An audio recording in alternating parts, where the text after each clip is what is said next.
जय माता दी। नमस्कार दोस्तों, आप सभी का आपके अपने यूट्यूब चैनल आसान राह में हार्दिक स्वागत है। मैं हूं अपर्णा। दोस्तों, जैसा कि आप सभी जानते हैं कि 2021 वर्ष का दिवाली पर्व धूमधाम से कार्तिक मास की अमावस्या को मनाया गया है, जो कि 4 नवंबर को था। मगर क्या आप जानते हैं कि अभी एक और दिवाली का पर्व मनाया जाएगा। तो इस वीडियो में आप जानेंगे कि देव दिवाली कब है और साथ ही इस दिन क्या करें जिससे हमको देवताओं की कृपा मिले। दोस्तों, दिवाली पे हम सब ने माता लक्ष्मी की पूजा की है, और अगर आप सही तरीके से माता लक्ष्मी की पूजा नहीं कर पाए हैं दीपावली पे, तो आपके पास एक और मौका है। तो इस मौके को आप हाथ से मत जाने देना।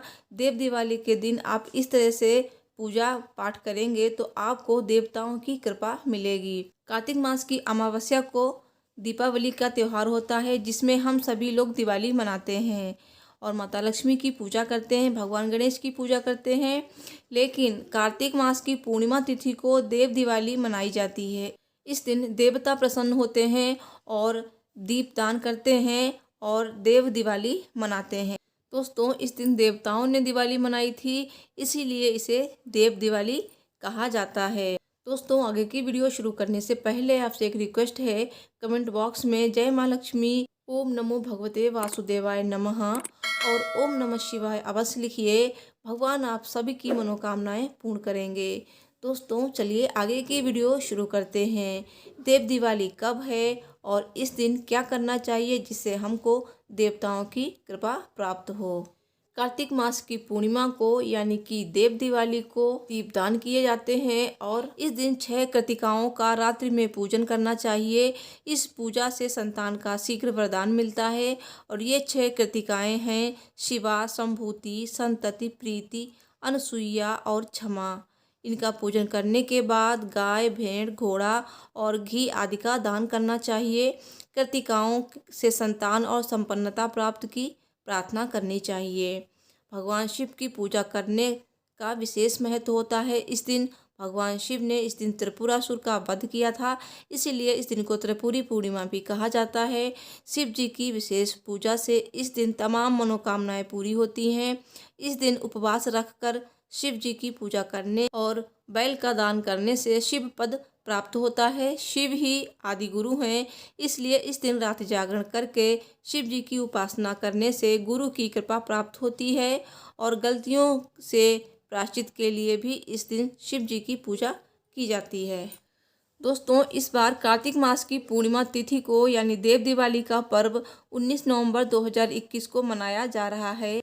दोस्तों, इस दिन भगवान शंकर ने त्रिपुरासुर नामक दैत्य का वध किया था, जिस कारण इस दिन को त्रिपुरारी पूर्णिमा के नाम से भी जाना जाता है।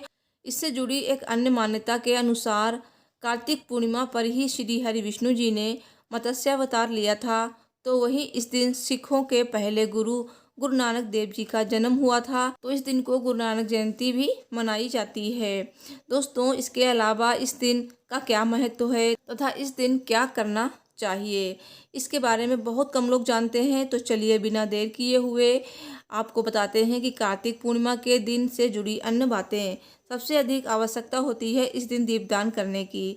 शास्त्र के अनुसार इस दिन सभी नदी तीर्थ क्षेत्रों में, घाटों और नदियों में दीपदान करना अत्यंत लाभकारी होता है।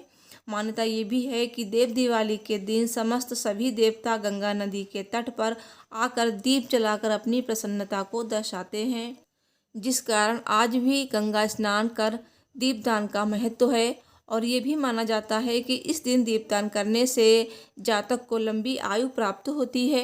इसके अलावा इस दिन तुलसी के पौधे और शालिग्राम जी की पूजा करने से जिन जातकों की शादी ब्याह में बाधाएं आ रही हैं, उनकी शादी में दिक्कत नहीं आती है। इस दिन देश के कई राज्यों में तुलसी विवाह संपन्न करवाया जाता है। इसके अतिरिक्त इस दिन सत्यनारायण भगवान की कथा का श्रवण करना भी अधिक लाभकारी एवं शुभकारी होता है। कार्तिक मास की पूर्णिमा को स्नान, दान और दीपदान का बहुत ही महत्व है और इस दिन कुछ खास उपाय भी किए जाते हैं जिससे हमें धन धान्य की प्राप्ति होती है। तो ये उपाय आप ज़रूर करें। इस दिन आप जहाँ भी हो वहाँ दीपदान करना बहुत ही पुण्य होता है। जैसे कि आप मंदिर में दीपदान कर सकते हैं और तुलसी के पौधे के पास दीपदान कर सकते हैं, या फिर आप पीपल के वृक्ष के नीचे भी दीपदान कर सकते हैं और किसी नदी में भी दीपदान कर सकते हैं। मान्यता है कि इस दिन किया गया कोई भी पुण्य कार्य और दान अक्षय होता है दोस्तों। इसलिए इस दिन कुछ कार्य मनुष्य को जरूर करने चाहिए, उसकी सुख समृद्धि के लिए जरूरी हैं। दोस्तों आइए जानते हैं वो कौन से उपाय हैं। कार्तिक पूर्णिमा के दिन 11 कौड़ियाँ लें और इन कौड़ियों पर हल्दी लगाकर उसे ऐसे स्थान पर रखें जहां आप अपना पैसा रखते हैं। माँ लक्ष्मी को स्थायित्व देने का ये उपाय आपके घर में कभी धन की कमी नहीं होने देगा। और दूसरा उपाय ये है, कार्तिक पूर्णिमा के दिन घर के मुख्य द्वार पर आम के पत्तों से तोरण बनाएं और आम के पत्तों से बना तोरण या बंधन बार घर से नकारात्मक ऊर्जा को आने से रोकता है। तो इससे घर में सुख समृद्धि का वास होता है। देवी लक्ष्मी को भी आम के तोरण बेहद पसंद हैं। तीसरा उपाय ये है, देव दिवाली के दिन शनि भगवान की पूजा जरूर करें। इस दिन शनि मंदिर में जाकर सरसों के तेल का दीपक जलाएं। ऐसा करने से आप अपने जीवन की बहुत सी समस्याओं का निवारण कर पाएंगे। और चौथा महा उपाय इस प्रकार है, कार्तिक पूर्णिमा की शाम को तुलसी के सामने घी का दीपक जरूर जलाएं। ऐसा करने से घर में समृद्धि का वास होगा और नकारात्मक ऊर्जा भी दूर होगी। पांचवा महा उपाय है, कार्तिक पूर्णिमा पर गंगा स्नान करने का बहुत ही पुण्य मिलता है। यदि आप हाथ में कुश लेकर स्नान करेंगे तो इससे भगवान विष्णु और शिव जी दोनों ही आप पर प्रसन्न होंगे, दोनों की कृपा आपको मिलेगी। कार्तिक पूर्णिमा के दिन गरीबों को उड़द की दाल और चावल का दान करना बहुत फलदायी होता है। ऐसा करने से आपके घर में कभी अन्न की कमी नहीं होती है और हर संकट से घर बचा रहता है।